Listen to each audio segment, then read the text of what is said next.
Hello दोस्तों, नमस्कार। मेरे YouTube चैनल में आप लोगों का स्वागत है।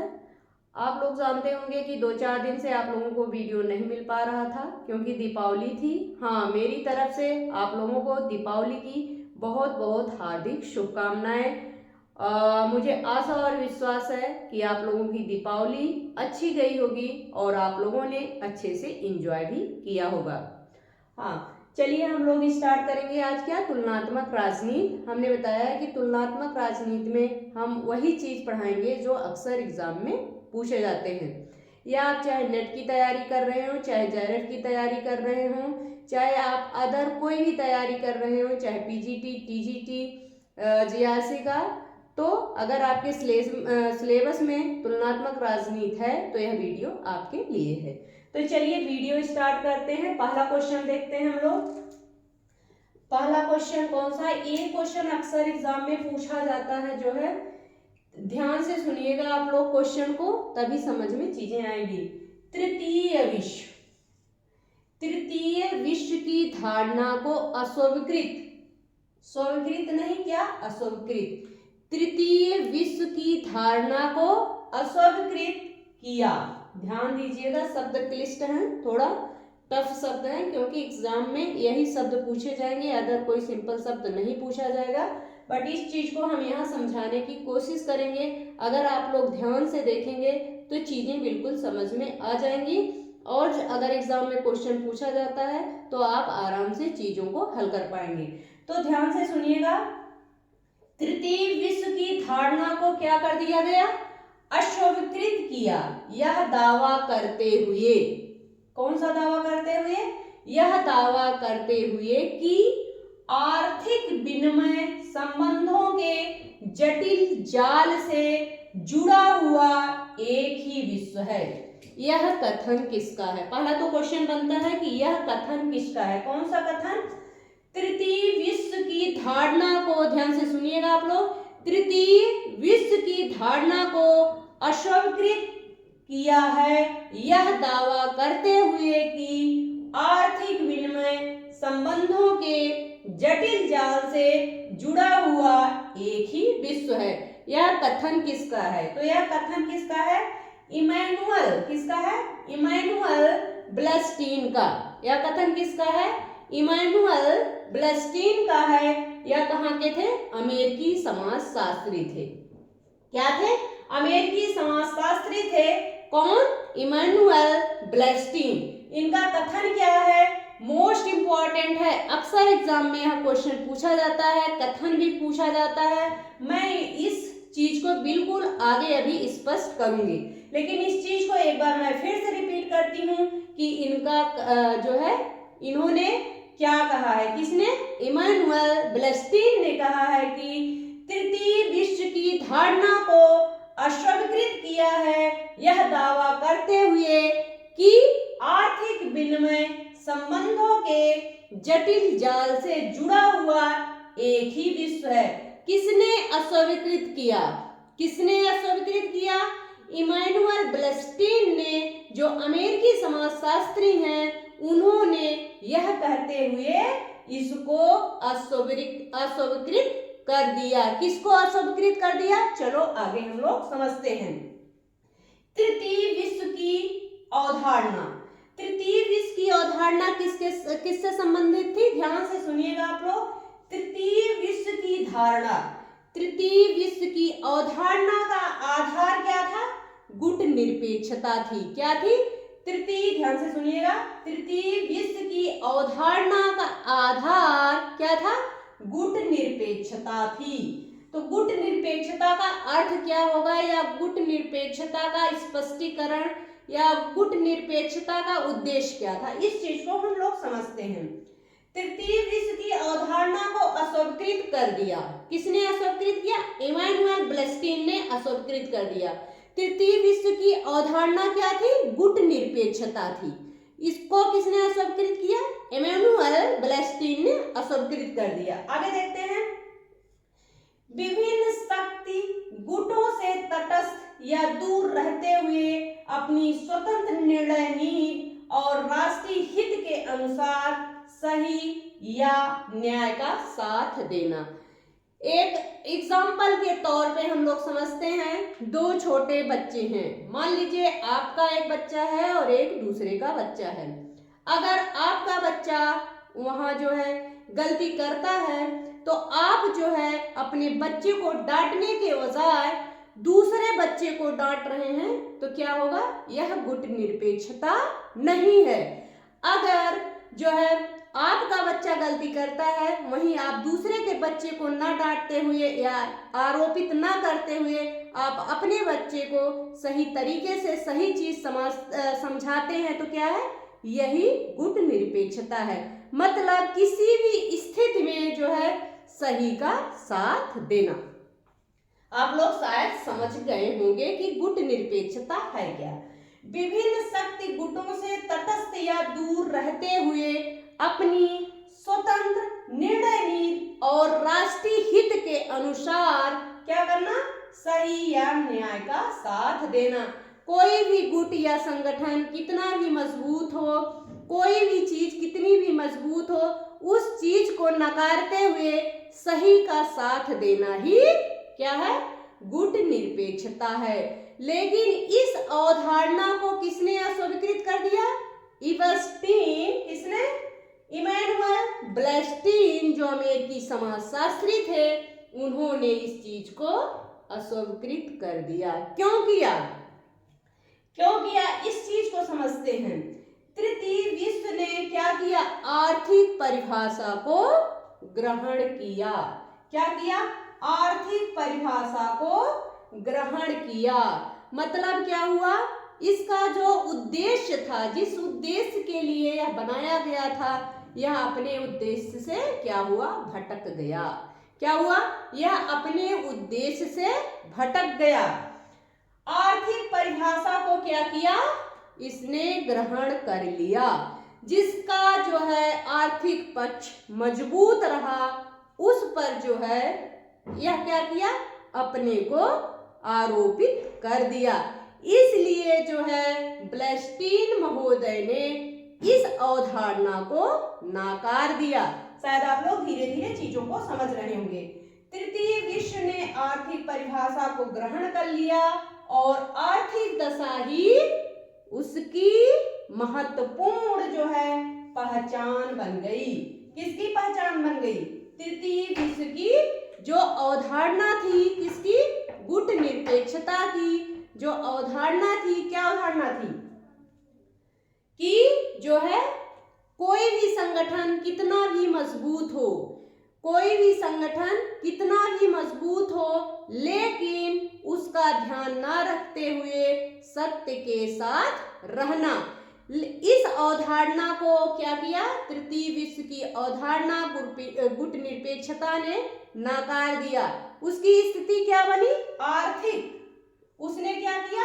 आर्थिक परिभाषा को ग्रहण कर लिया और आर्थिक दशा ही उसकी महत्वपूर्ण बन गई। इसी चीज को इमैनुअल ब्लेस्टीन ने, जो अमेरिकी समाजशास्त्री थे, उन्होंने विश्व सिद्धांत की बात की। किस सिद्धांत की बात की?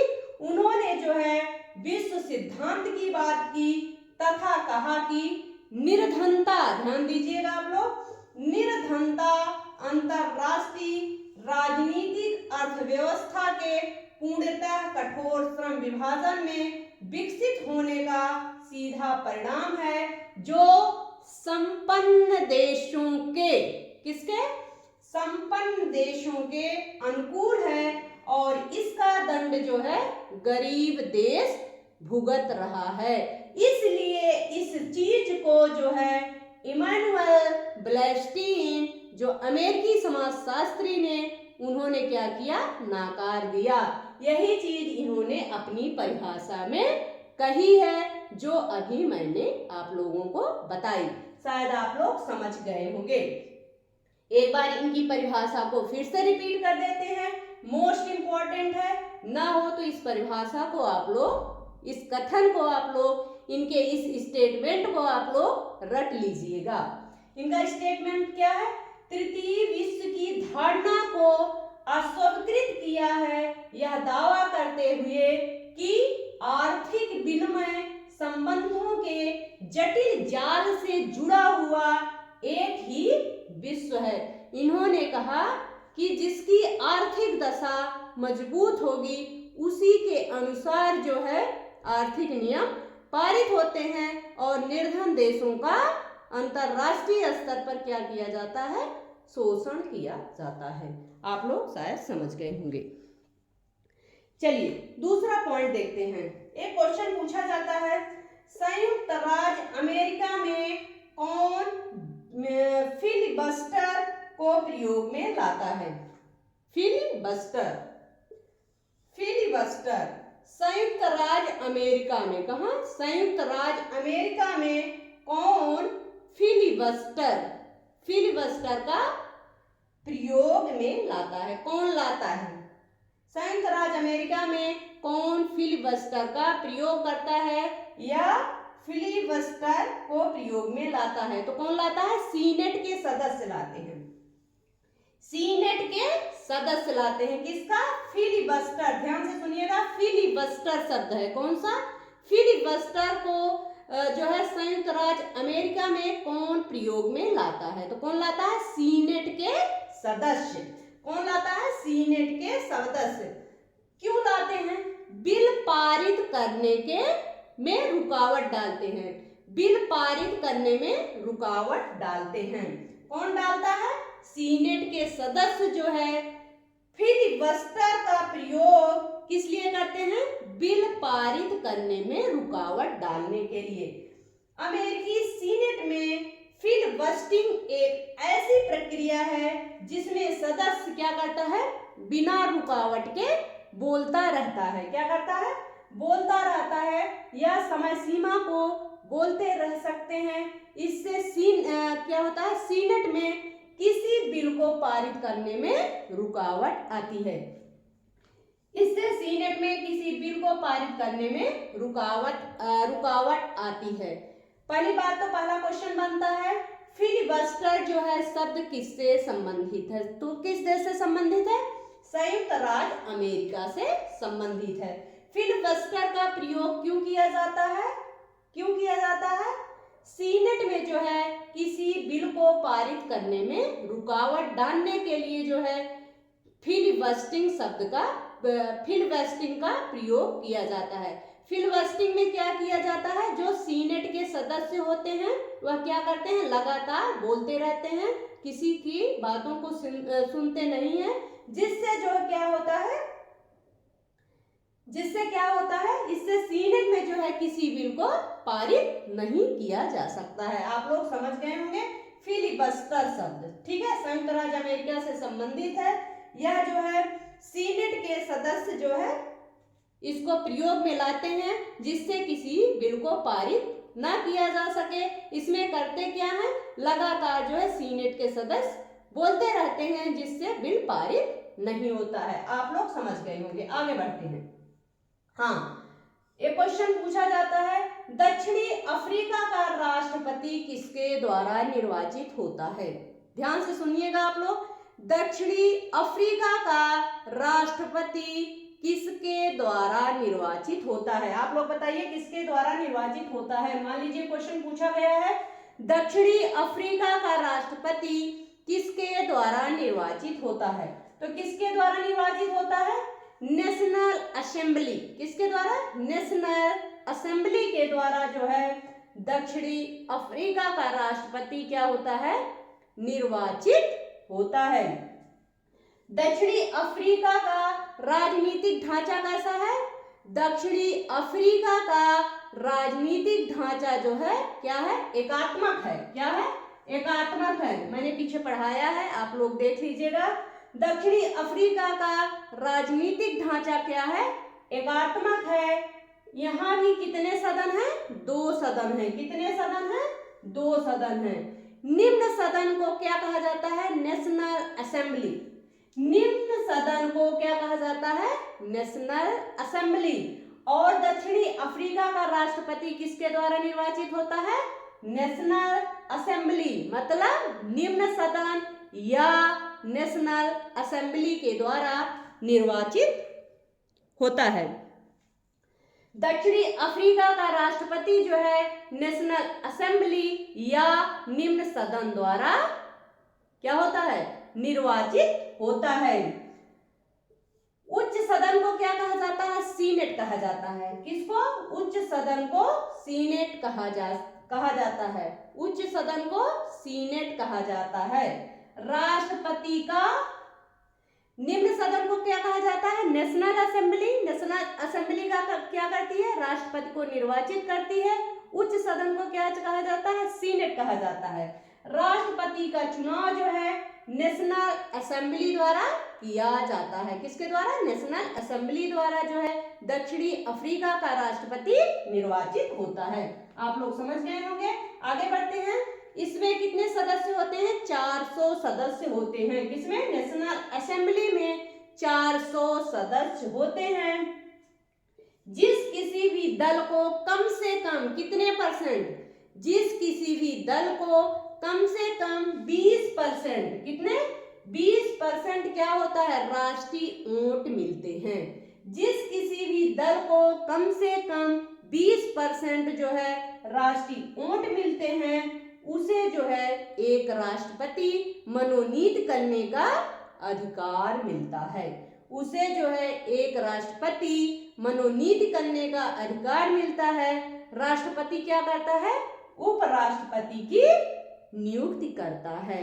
राष्ट्रपति क्या करता है, उपराष्ट्रपति की नियुक्ति करता है। आप लोग समझ गए होंगे दक्षिणी अफ्रीका के राष्ट्रपति के बारे में, और उनके जो है सदन के बारे में थोड़ा बहुत आप लोगों के दिमाग में आ गया होगा। चलिए आगे बढ़ते हैं। सरकार के प्रारूप देख लेते हैं और आवश्यक विशेषताएं देख लेते हैं। अक्सर एग्जाम में यह क्वेश्चन पूछा जाता है, सरकार के प्रारूप, आवश्यक विशेषताएं। कैबिनेट शासन, कैबिनेट शासन का जो है विशेषताएं क्या है, आवश्यक विशेषताएं एक शब्द में बताना है। कभी जोड़ा सही है या गलत है, कभी जो है जोड़ा मिलाने के लिए दे दिया जाता है, कभी वैसे क्वेश्चन पूछ लिया जाता है। तो यहाँ से क्वेश्चन बिल्कुल 100% बनते हैं, तो इसलिए इस चीज को आप लोग रट लीजिएगा, अपने दिमाग में बैठा लीजिएगा, ठीक है, या नोट्स बना लीजिएगा। जब एग्जाम आए आपको तो आप एक नजर डाल लीजिएगा। सरकार के प्रारूप, आवश्यक विशेषताएं। कैबिनेट शासन, कैबिनेट शासन क्या है, सामूहिक उत्तरदायित्व। कैबिनेट शासन सामूहिक उत्तरदायित्व। आवश्यक विशेषताएं क्या है कैबिनेट शासन की, सामूहिक। अगर पूछा गया, जैसे आपके दिमाग में आया कैबिनेट शासन, तो आंसर क्या आना चाहिए आपके दिमाग में, सामूहिक उत्तरदायित्व। अभी आगे समझाते हैं। कैबिनेट शासन सामूहिक उत्तरदायित्व, कैबिनेट शासन सामूहिक उत्तरदायित्व। अध्यक्षात्मक शासन, अध्यक्षात्मक शासन में क्या आपके दिमाग में आएगा, इसकी मुख्य विशेषताएं क्या है। अध्यक्षात्मक शासन की मुख्य विशेषता आपके दिमाग में आ जानी चाहिए। अगर पूछा गया, इसका प्रारूप पूछा गया तो क्या होगा, प्रशासकीय विधि। क्या है, प्रशासकीय विधि। अध्यक्षात्मक शासन कहाँ है, अमेरिका में है। अध्यक्षात्मक शासन, प्रशासकीय विधि। संघात्मक शासन, संघात्मक शासन कहाँ है, भारत में भी है।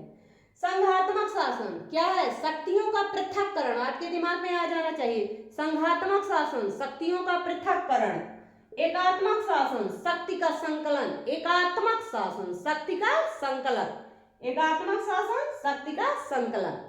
और संघात्मक शासन, शक्तियों का पृथक्करण, मतलब शक्तियां बटी हुई हों। अध्यक्षात्मक शासन, प्रशासकीय विधि। कैबिनेट शासन, सामूहिक उत्तरदायित्व। एक बार फिर से रिपीट करते हैं, मोस्ट इंपॉर्टेंट है, सरकार के प्रारूप, आवश्यक विशेषताएं। कैबिनेट शासन, सामूहिक उत्तरदायित्व। अध्यक्षात्मक शासन, प्रशासकीय विधि। संघात्मक शासन, शक्तियों का पृथक्करण। एकात्मक शासन, शक्ति का संकलन। कैबिनेट शासन, चलिए कैबिनेट शासन को थोड़ा बहुत समझ लेते हैं हम लोग। संसदीय शासन प्रणाली को क्या कहा जाता है, कैबिनेट शासन प्रणाली भी कहते हैं। किसको, कैबिनेट शासन या संसदीय शासन प्रणाली पूछा गया तो क्या है, एक है। कैबिनेट शासन को संसदीय शासन प्रणाली भी कहा जाता है। इसमें क्या होता है, सामूहिक उत्तरदायित्व की भावना निहित होती है। सामूहिक उत्तरदायित्व की भावना निहित होती। कैसे सामूहिक उत्तरदायित्व की भावना निहित होती है, अगर प्रधानमंत्री ने कोई डिसीजन ले लिया तो जो कैबिनेट में जितने सदस्य होंगे वह क्या होंगे, सामूहिक उत्तरदायित्व क्या होगा, किसके प्रति होगा, प्रधानमंत्री के प्रति होगा। उन्होंने जो डिसाइड कर दिया उस पे सब लोग साइन कर देंगे, ठीक है। तो संसदीय शासन प्रणाली को क्या कहा जाता है, कैबिनेट शासन प्रणाली भी कहते हैं। इसमें क्या होता है, सामूहिक उत्तरदायित्व की भावना निहित होती है। संघात्मक शासन देखते हैं। संघात्मक शासन क्या है, शक्तियों का पृथक्करण। शक्तियों का पृथक्करण या क्या है, शक्ति पृथक्करण पर आधारित होती है। किस पर आधारित होती है, शक्ति पृथक्करण पे आधारित होती है। मतलब इसकी शक्तियां क्या होती हैं, बटी हुई होती हैं। न्यायपालिका, कार्यपालिका तथा विधायिका क्या होती है, पूर्ण रूपेण स्वतंत्र होती हैं। सबकी अलग अलग शक्तियां बटी होती हैं। क्या होती हैं, कार्यपालिका, न्यायपालिका और विधायिका जो है पूर्ण रूपेण एक दूसरे से स्वतंत्र होती हैं। आप लोग समझ गए होंगे, अध्यक्षात्मक शासन प्रशासकीय विधि है, एकात्मक शासन शक्ति का संकलन है।